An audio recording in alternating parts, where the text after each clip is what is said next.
Welcome back students. कल के video में हमने देखा 3.2 का इनवर्स फंक्शन का फर्स्ट सम देखा, ठीक है।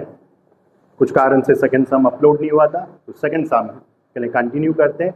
बेसिक रिपीट कर देता हूँ, okay. So y is F X, so we find dy by D X, जो हमारा नेचुरल वे है, ओके, बेसिक वे है।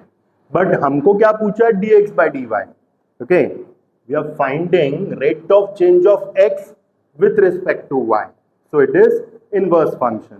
तो dx by dy कैसे मिलेगा? Just the reciprocal of what you got in dy by dx. तो dx by dy is 1 upon dy by dx. तो जल्दी से मूव करते हैं हमारे सेकंड सम पर, okay? Find the marginal demand of a commodity where demand is x and price is y. पहले तो आप एक चीज याद रखो, AOD में भी ये बहुत यूज होगा। जहां पर भी मार्जिनल वर्ड आ रहा है मतलब वो डेरिवेटिव है। यहां पे तो बड़ ऑब्वियस आपके क्वेश्चन में मेंशन है, आपको पता है डेरिवेटिव का सम कर रहे हैं, डेरिवेटिव है। बट जैसे आप AOD का सम करोगे, है ना, तो वो इक्वेशन में होता है, गॉट इट। अब इक्वेशन है तो मार्जिनल वर्ड जहां पर भी आ रहा है that means it is derivative. तो यू आर आस्क्ड कि marginal demand of a commodity where demand is X and price is y, तो मतलब आपको क्या फाइंड करना है, dx by dy, rate of change of demand x with respect to price. So ये inverse function है, okay. So your question is y equals to x e raise to minus x plus 7, okay. तो plus से जो connected है, there are two terms, first and second. First term itself is u into v, okay. So what is derivative of u into v? Product rule, u into derivative of v plus v into derivative of u. तो पहले तो हम लोग differentiating with respect to x, derivative of first term plus derivative of second term, okay. So now your first term itself is u into v, so x into derivative of e raised to minus x plus e raised to minus x into derivative of x, and 7 का derivative, constant का derivative 0. So now derivative of e raised to minus x, it is not just e raised to x. e raised to x का derivative अपना e raised to x होता है, it is e raised to minus x. तो जब भी other than x हुआ तो जो भी term है उसको वापस differentiate करना है। तो e raised to minus x का it's like e raised to u का derivative, e raised to u into derivative of u. So derivative of minus x is minus 1. Then e raised to minus x, derivative of x is 1, okay. वापस repeat कर देता हूँ, जब भी differentiation में, integration में आपका एक्सपोनेंशियल फंक्शन आएगा तो वो हमेशा सोल्यूशन में कॉमन फैक्टर रहेगा। तो you take this e raised to minus x common, तो e raised to minus x common आया तो you are left with minus x plus 1।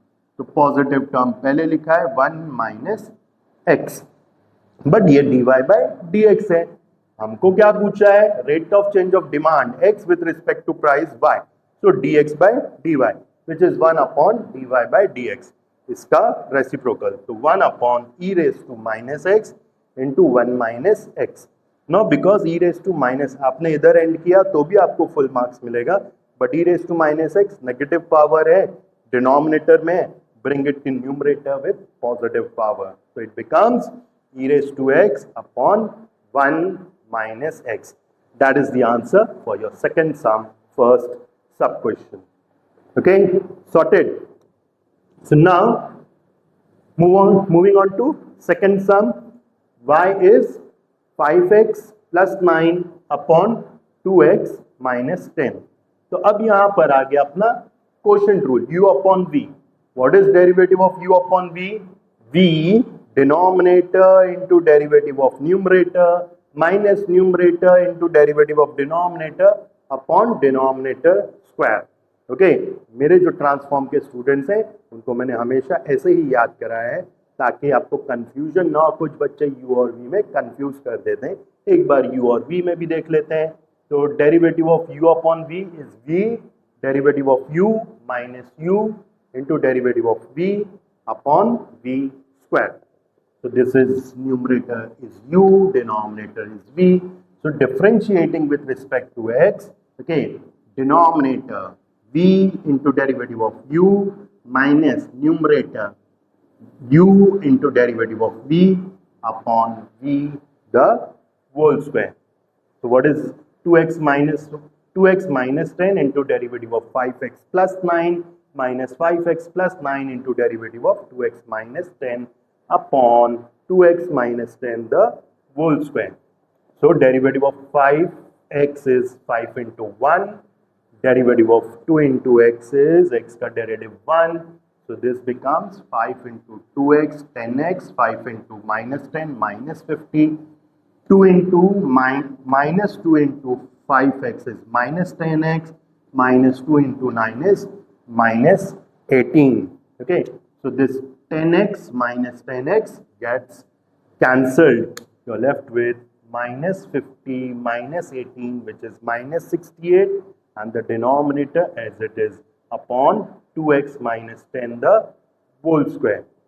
Now again we are asked demand with rate of change of demand x with respect to price y, that is dx by dy, which is 1 upon dy by dx. So just reciprocal of this, that is minus 2x minus 10 the whole square upon 68.